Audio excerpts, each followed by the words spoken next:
తగ్గట్టుగా తగు నిర్ణయాలు చేయాలని చెప్పి రాష్ట్ర ముఖ్యమంత్రి శ్రీ రేవంత్ రెడ్డి గారి ఆధ్వర్యంలో ఈరోజు కేబినెట్ సహచరులంతా కూడా లోతుగా చర్చించి ప్రతి అంశాన్ని కొన్ని విధానపరమైన నిర్ణయాల్ని ప్రకటించాలని తీసుకున్న నిర్ణయాలను మీ ద్వారా తెలియజేస్తా ఉన్నాను. అందులో ప్రధానంగా డిఏ సంబంధించి ఉద్యోగ సంఘాలు ఎదురు చూస్తూ ఉన్నారు. దీనికి సంబంధించి ఆర్థికంగా ఉన్నటువంటి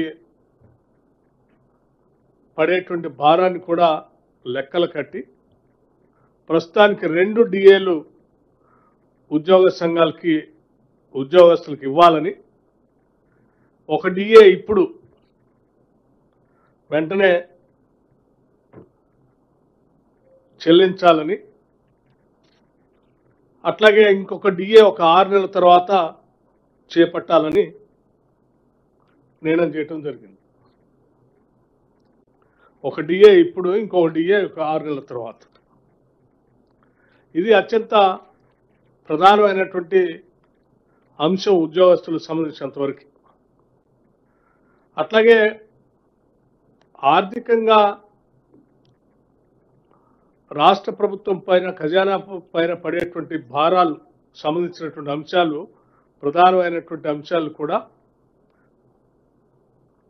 వారికి ఉపయోగకరంగా ఉండేటట్టుగా కొన్ని నిర్ణయాలు చేయటం జరిగింది. దాంట్లో హెల్త్ కార్డ్స్ సంబంధించి ఒక ప్రధానమైనటువంటి అంశం. హెల్త్ కార్డు సంబంధించి వారు ప్రత్యేకంగా ఉద్యోగస్తులతో కానీ నాతో కానీ మాట్లాడినప్పుడు ప్రతి ఉద్యోగి 500 రూపాయల లెక్క కాంట్రిబ్యూట్ చేస్తూ సంవత్సరానికి వారు పోగేసినటువంటి అమౌంట్కి సమానంగా ఈక్వలెంట్ అమౌంట్ని రాష్ట్ర ప్రభుత్వం నుంచి కూడా కాంట్రిబ్యూట్ చేసి దాన్ని ఒక ట్రస్ట్ రూపేణా ఏర్పాటు చేసి ఆ ట్రస్ట్కి సంబంధించి రాష్ట్ర ప్రభుత్వ ప్రధాన కార్యదర్శి స్థాయితో ట్రస్ట్ చైర్మన్గా, అధికారులకు సంబంధించి కొద్దిమంది, ఉద్యోగాలకు సంబంధించినటువంటి వాళ్ళతో కూడా కొద్దిమందిని కలిపి ఒక ట్రస్ట్ని ఏర్పాటు చేసి ఎటువంటి ఆరోగ్యపరమైనటువంటి అంశాలు తలెత్తినా వాళ్ళకి ఈ ట్రస్ట్ ద్వారా వెసులుబాటు కల్పించేటువంటి నిర్ణయాన్ని చేయటం జరిగింది. ఉద్యోగస్తుల కోరికని సంపూర్ణంగా అంగీకరించి దీన్ని కేబినెట్ ఆమోదించింది. అలాగే ప్రధానంగా వారసత్వంగా, అంటే గత ప్రభుత్వం పెట్టిపోయినటువంటి పెండింగ్ బిల్లులు సంబంధించి కూడా, ఉద్యోగస్తులకు సంబంధించినటువంటి పెండింగ్ బిల్స్, ఆ బిల్స్ కూడా ప్రయారిటైజ్ చేసుకొని ప్రతి నెల కనీసం 700 కోట్లు తగ్గకుండా ఆ పెండింగ్ బిల్లులు సంబంధించిన, ఉద్యోగస్తులకు సంబంధించిన బిల్లులు బకాయిలు కూడా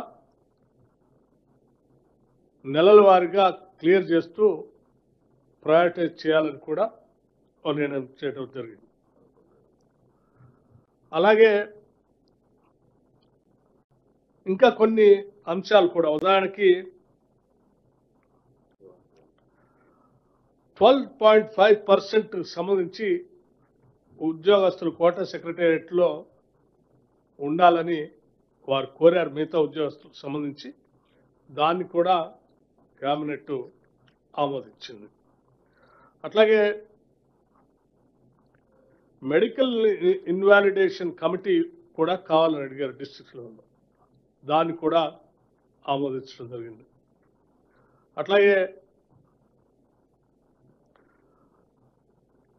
ఈ ఉద్యోగస్తులు రిటైర్ అయినటువంటి వాళ్ళు మళ్ళీ తిరిగి రిక్రూట్మెంట్ చేయకుండా ఓ నిర్ణయం తీసుకోవాలని చెప్పింది ప్రభుత్వం. దానికి కూడా సానుకూలంగా స్పందించింది. అట్లాగే గ్రామ పంచాయత్లో పనిచేస్తున్నటువంటి సెక్రటరీస్ సంబంధించిన క్యాడర్ ర్యాంకు సంబంధించి ఒక గ్రేడింగ్, ఒక నిర్ణయం తీసుకోవాలంటే గ్రామ పంచాయతీల గ్రేడింగ్ ప్రకారం వారికి ఆ గ్రేడింగ్ ఇచ్చేటువంటి కార్యక్రమం కూడా చేస్తామని చెప్పారు. అట్లాగే డిపిసి సంబంధించి కూడా వాళ్ళు ప్రధానంగా వాళ్ళ డిమాండ్ ఉంది. వాళ్ళు డిపిసి రెగ్యులర్గా జరపాలి, ప్రమోషన్స్ వచ్చేటట్టుగా చూడాలి. ఎస్, దానికి కూడా రాష్ట్ర ప్రభుత్వం చాలా సానుకూలంగా స్పందించి అగ్రి అయింది. అట్లాగే ఆఫీసర్స్ ఎలక్షన్స్ అప్పుడు ఎలక్షన్స్ ట్రాన్స్ఫర్స్ అని కొన్ని చేశారు. ఆ ఎలక్షన్స్ టైంలో చేసిన ట్రాన్స్ఫర్స్ని మళ్ళీ తిరిగి బ్యాక్ తీసుకురావాలని ఒక కోరారు, డిమాండ్ పెట్టారు. దానికి కూడా రాష్ట్ర ప్రభుత్వం అంగీకరించింది. అట్లాగే కంపాషనేట్ అపాయింట్మెంట్స్ జిల్లా పరిషత్ సంబంధించి పెండింగ్ ఉన్నటువంటి వాటిని కూడా క్లియర్ చేయాలని అడిగారు. క్యాబినెట్ దానికి కూడా ఒప్పుకుంది. ఒక డైరెక్టరేట్, నర్సింగ్ డైరెక్టరేట్ కూడా కావాలని అడిగారు. దానికి కూడా ప్రభుత్వం అంగీకరించింది. ఇలా అనేక రకాలైనటువంటి అంశాలు, ఉదాహరణకి అంగన్వాడీ వర్కర్స్ సంబంధించి, టీచర్స్ సంబంధించి రిటైర్మెంట్ బెనిఫిట్స్ని ఒక 2 లక్షల దాకా పెంచవచ్చని చెప్పారు. దానికి కూడా ప్రభుత్వం సానుకూలంగా స్పందించి ముందుకు పోతా ఉంది. లేకపోతే rentals, pending rentals, hired vehicles, ఉద్యోగస్తులు పనిచేసే క్రమంలో హైర్ చేసినటువంటి వెహికల్స్ సంబంధించిన బిల్స్ పెండింగ్ ఉన్నాయి. వాటిని వెంటనే క్లియర్ చేయమని అడిగారు. వాటిని కూడా క్లియర్ చేయడమే కాకుండా దాని రేట్ ఫిక్సేషన్ కూడా కొంత పెంచమని అడిగారు. దాన్ని కూడా సానుకూలంగా స్పందించి ఆ రేట్ కూడా ఫిక్స్ చేస్తూ ఉన్నారు. ఇట్లా అనేక అంశాలు రాష్ట్ర ప్రభుత్వానికి సంబంధించి 317 జీవో సంబంధించి కూడా ఎగ్జామిన్ చేస్తూ ఉన్నారు. ఇంకా చాలా అంశాలు ఉన్నాయి. ఇట్లా ఎగ్జామిన్ చేస్తామని కొన్ని అనుకూలంగా ఆల్రెడీ నిర్ణయాలు తీసుకునే నేను కొన్ని ప్రకటించాను. మీకు ప్రధానమైనటువంటి అంశాలు డిఏకి సంబంధించి, హెల్త్ కార్డ్ సంబంధించి, పెండింగ్ బిల్స్ గురించి, అట్లాగే డిపిసి ప్రమోషన్స్ గురించి, ఇవన్నీ వాటన్నిటిని కూడా సానుకూలంగా ఉద్యోగస్తులకి అనుకూలంగా ఈరోజు క్యాబినెట్ సుదీర్ఘంగా చర్చించి నిర్ణయం చేయడం జరిగింది. నేను ముఖ్యమంత్రి రేవంత్ రెడ్డి గారికి, అట్లాగే క్యాబినెట్ సహచర మంత్రులందరికీ కూడా ఉద్యోగస్తుల సమస్యలపైన నియమించినటువంటి క్యాబినెట్ సబ్ కమిటీ చైర్మన్గా వీరి సమస్యలు విన్నాను. ఈ సమస్యలన్నీ క్యాబినెట్ దృష్టికి తీసుకొచ్చాను.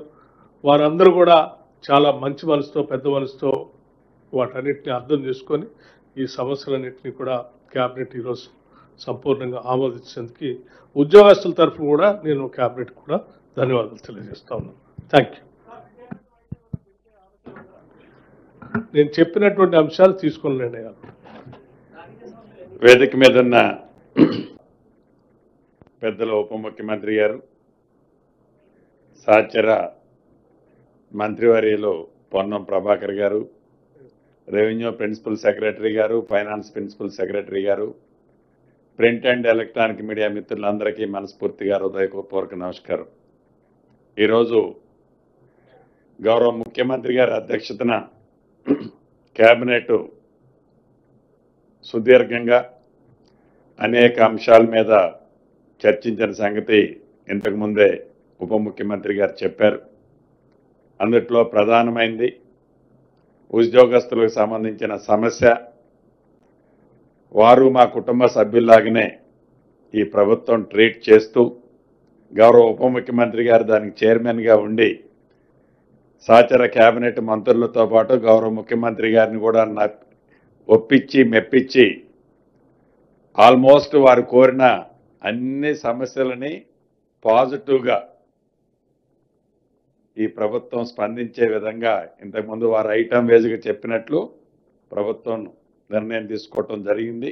మనస్ఫూర్తిగా వారికి, గౌరవ ఉప ముఖ్యమంత్రి గారికి, గౌరవ ముఖ్యమంత్రి గారికి, కేబినెట్ సహచర మంత్రులకి మరొక్కసారి నా పక్షాన్ని కూడా అభినందనలు, కృతజ్ఞతలు ఉద్యోగ కుటుంబ సభ్యుల పక్షాన, నా పక్షాన తెలియజేస్తున్నాను.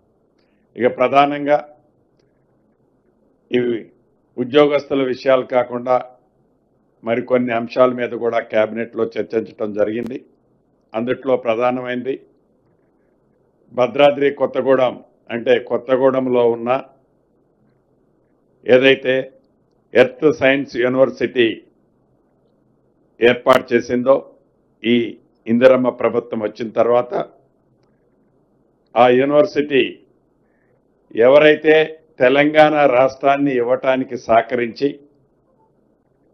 ఈనాడు మన మధ్య నుంచి దూరంగా వెళ్ళిన మాజీ ప్రధానమంత్రి గారు స్వర్గీయ మన్మోహన్ సింగ్ గారి పేరుతో ఆ యూనివర్సిటీ నామకరణం చేసిందని చెప్పటానికి మనస్ఫూర్తిగా కృతజ్ఞతలు ప్రభుత్వానికి తెలియజేస్తున్నాను.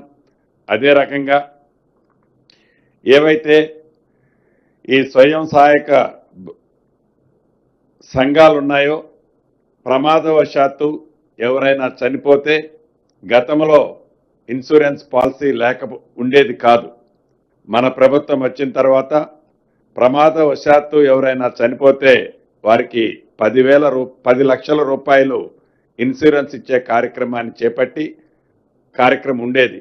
అయితే ఆ ఇన్సూరెన్స్ ప్రీమియము ఇతరత్ర ఓవర్ బర్డెన్ అవుతుందని ఇన్సూరెన్స్ కాకుండా ప్రభుత్వమే ఆ సంఘాల నుంచి ప్రభుత్వ పక్షాన 10 లక్షల రూపాయలు ఇచ్చే కార్యక్రమం చేపట్టాలని కేబినెట్లో నిర్ణయం తీసుకోవడం జరిగింది. గత సంవత్సరం 385 మంది చనిపోయారు. వారికి 38.5 కోట్ల రూపాయలు ఈ కేబినెట్లో ఆమోదించి ఇదే ట్రెడిషన్ని భవిష్యత్తులో కూడా కంటిన్యూ చేయాలని కేబినెట్ ఆమోదించడం జరిగింది. అదే రకంగా రాష్ట్రంలో R&B రోడ్లు, పంచాయతీరాజ్ రోడ్లు చాలా దుర్భిక్ష పరిస్థితిలో ఉన్నాయి. ఆనాడు 10 సంవత్సరాల్లో ఏవైతే నచ్చిన రోడ్లనే వేసుకుంటా వారికి కన్వీనియంట్గా వారి ఫామ్ హౌజులకి కన్వీనియంట్గా ఉండే రోడ్లనే ఆనాడు వేసుకోవటం జరిగింది. అలా కాకుండా ప్రతి గ్రామానికి ఒక బీటీ రోడ్డు ఉండాలని, ప్రతి గ్రామం నుంచి మండల హెడ్ క్వార్టర్కి బీటీ రోడ్డు ఏర్పాటు చేస్తూ ప్రతి మండలం నుంచి జిల్లా హెడ్ క్వార్టర్కి డబల్ రోడ్డు, ప్రతి మండలం జిల్లా నుంచి స్టేట్ హెడ్ క్వార్టర్కి 4 లైన్ రోడ్లు ఎక్కడైనా మిస్ అయి ఉన్నా, లింకులు మిస్ అయి ఉన్నా వాటన్నిటినీ ఏర్పాటు చేయాలని సుమారు R&Bలో 5,190 కిలోమీటర్లు, పంచాయతీరాజులో 7,947 కిలోమీటర్లు మొదటి విడత వీటిని యుద్ధ ప్రాతిపదిక మీద హ్యామ్ మోడ్లో చేపట్టాలని కూడా కేబినెట్ నిర్ణయించడం జరిగింది. ఇవి 2.5 సంవత్సరంలో ఎగ్జిక్యూషన్ చేసి మెయింటెనెన్స్ 15 సంవత్సరాలు సేమ్ ఏజెన్సీతోనే మెయింటెనెన్స్ చేపియాలని ఈ ప్రభుత్వం చిత్తశుద్ధితో ప్రజల మీద భారం పడకుండా ఉండే విధంగా ఈ హ్యామ్ మోడ్లో యుద్ధ ప్రాతిపదిక మీద ఈ వర్కులు చేయాలని కేబినెట్ తీర్మానించడం జరిగింది. అదే రకంగా రోజు రోజుకి హైదరాబాద్ మెట్రోపాలిటన్ సిటీ ఈ విపరీతంగా నేషనల్ గా వచ్చే ఈ క్రౌడ్ ఇతరత్ర గ్రీన్ సిటీగా ఉంచాలి అని మరింత మెట్రోని ఎక్స్టెన్షన్ చేయాలని ఈరోజు కేబినెట్లో తీర్మానించడం జరిగింది. దీంట్లో భాగంగా కారిడార్ 1 శంషాబాద్ ఎయిర్పోర్ట్ నుండి ఫ్యూచర్ సిటీ వరకు 39.6 kilometres, corridor 2 Jubilee bus station నుండి మేడ్చల్ వరకు 24.5 kilometres, corridor 3 Jubilee bus station నుంచి షామీర్పేట వరకు 22 కిలోమీటర్లు రమారమి మొత్తము కలిసి సుమారుగా 86 కిలోమీటర్లు 19,579 కోట్లతో 86.1 కిలోమీటర్లు 19,579 కోట్లతో ఈనాడు కేబినెట్ ఆమోదించడం జరిగింది. ఇది కేంద్ర రాష్ట్ర ప్రభుత్వ భాగస్వామ్యంతో ప్రపోజల్ కేంద్ర ప్రభుత్వానికి పంపించాలని కూడా కేబినెట్లో నిర్ణయించడం జరిగింది. ఈ రాష్ట్రానికి సంబంధించిన కేంద్ర మంత్రులు అది గౌరవ్ కిషన్ రెడ్డి గారు కానివ్వండి, బండి సంజయ్ గారు కానివ్వండి, ఇది ఎక్కువగా ఈటల రాజేంద్ర గారి ప్రాంతంలో కూడా వస్తుంది. వారిని కూడా పాలు పంచుకునే విధంగా తప్పకుండా కేంద్ర ప్రభుత్వాన్ని ఒప్పించే బాధ్యతలు వారు కూడా తీసుకోవాలని కూడా ఈ వేదిక ద్వారా రాష్ట్ర ప్రభుత్వ పక్షాన వారిని కూడా అడగటం జరుగుతుంది. అదే రకంగా